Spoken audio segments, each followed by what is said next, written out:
The dream match between CM Punk and Roman Reigns isn't new. It's a story with a ghost that haunts it, Paul Heyman. And their recent confrontation on WWE television proves this is more than just a match.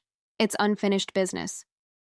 Over a decade ago, when Roman Reigns was the silent powerhouse of the Shield, their primary target was the WWE champion, CM Punk. At that time, Punk was a Paul Heyman guy. Heyman was his advocate, his strategist. The battles between Punk and the Shield were brutal, and they defined an entire era. But before that story could truly conclude, Punk left WWE, leaving a major what-if hanging in the air. In Punk's absence, Roman Reigns evolved. He became the Tribal Chief, the longest-reigning champion of the modern era, with Paul Heyman now serving as his Wiseman.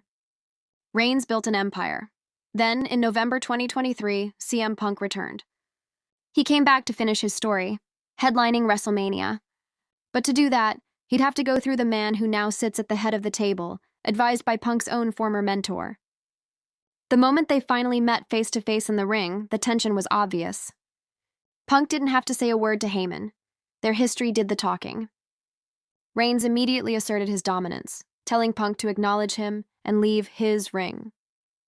Punk fired back, reminding Reigns that he was the original Paul Heyman guy and that he was coming for everything Reigns had built. It was a battle of two eras colliding, with Paul Heyman caught directly in the middle. And if Ty Claude were Paul Heyman in this situation, he'd try to represent both of them, get their catchphrases mixed up, and accidentally promise a triple threat match against himself.